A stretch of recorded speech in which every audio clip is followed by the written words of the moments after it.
Sir, you just spent the better part of an hour explaining why Americans should choose you and not your opponent. Yesterday you said on Twitter, be careful what you wish for. I guess the question is, do you see yourself as the underdog in this race? Do you see yourself losing in the fall? No, I don't. I think we have really good poll numbers. They're not suppression polls, they're real polls.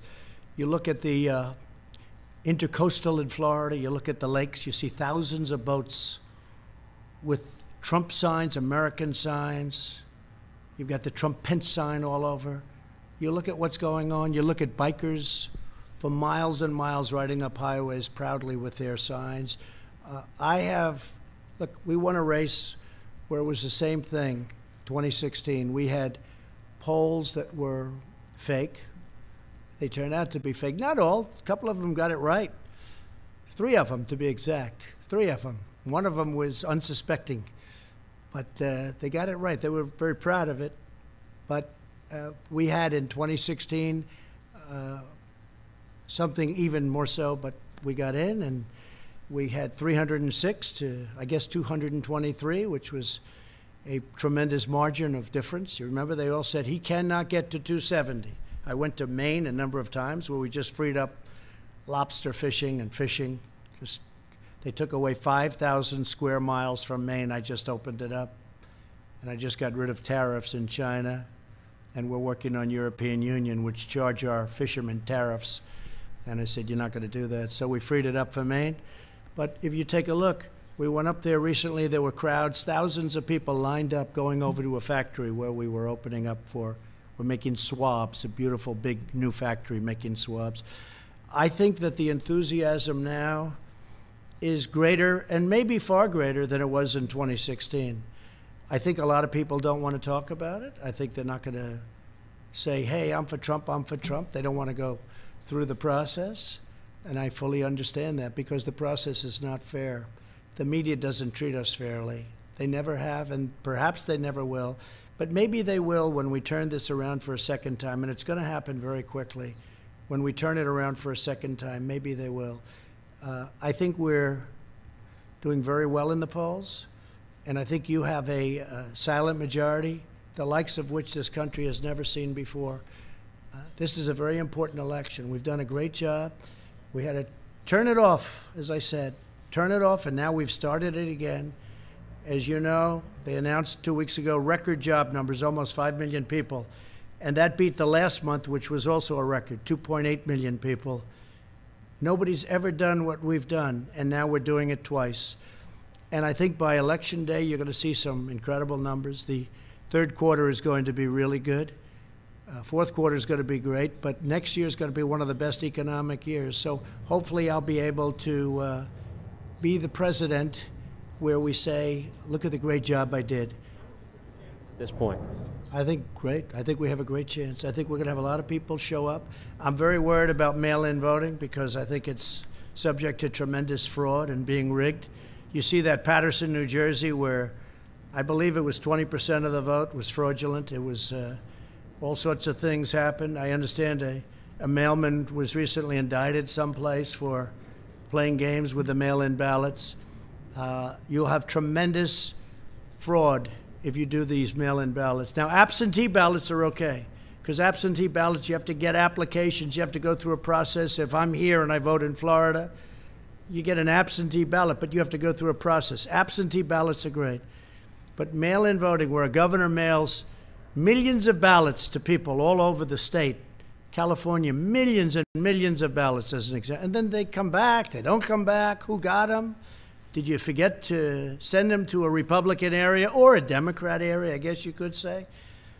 But if you take a look at all of the unbelievable fraud that's been involved with mail-in voting over the last even short period of while. But look at Paterson, New Jersey. It was a massive error and a massive miscalculation, and there was incredible fraud. Look at the city council, what's happened to it. This is one place, but you have many places, and they're all over. Yes, please.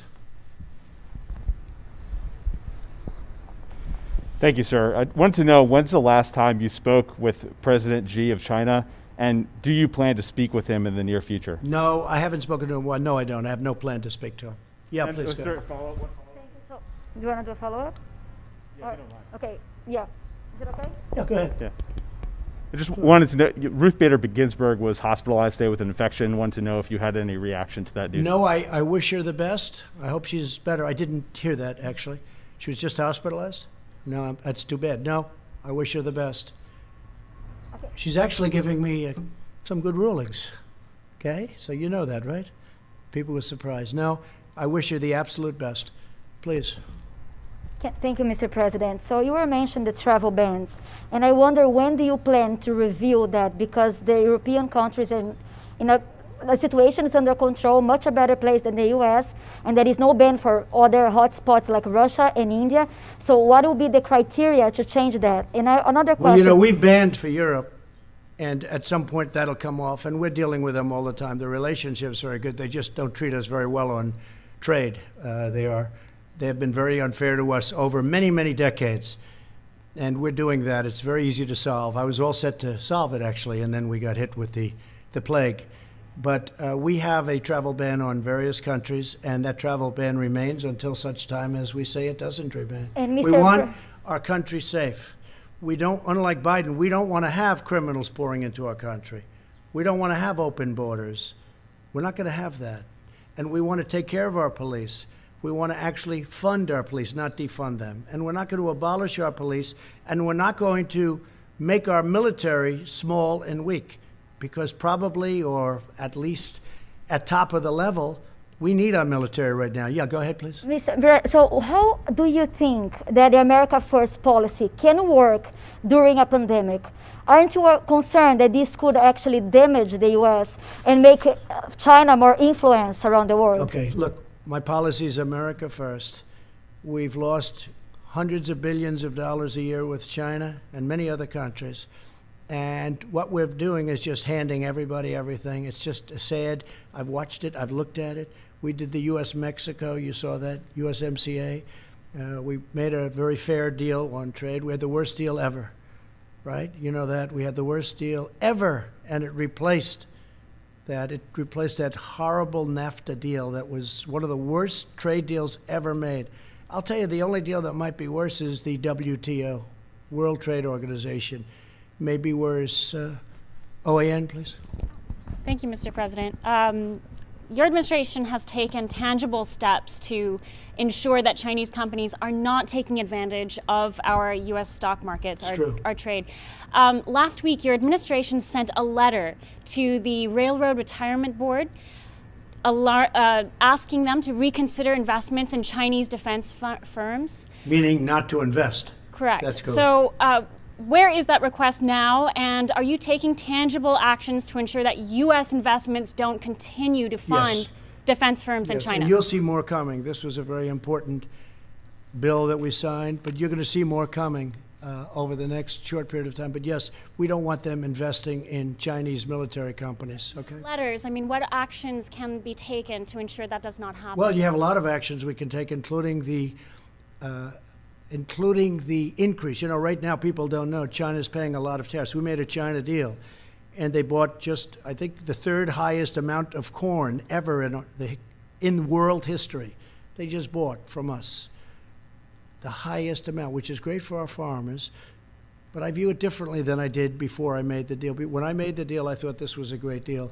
After what happened to us, what happened to the world coming from China, I view it much differently.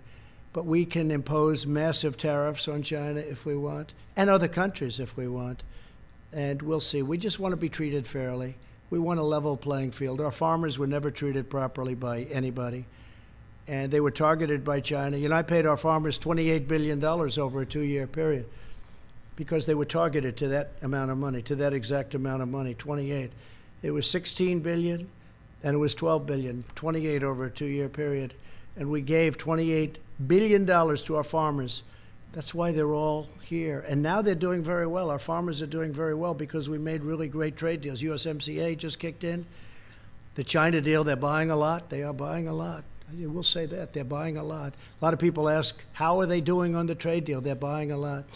So I want to thank everybody, and we'll be having these conferences. Again, we're going to be signing an immigration act very soon. It's going to be based on merit. It's going to be very strong.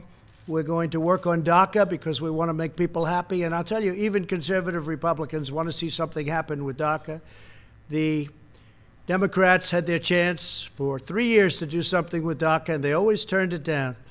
They always turned it down. They used it as politics. I'm using it to get something done. But we'll be signing a very powerful Immigration Act.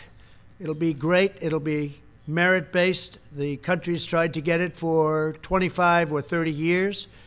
It'll be strong on the border, but you'll come in legally, and you'll be able to come in legally.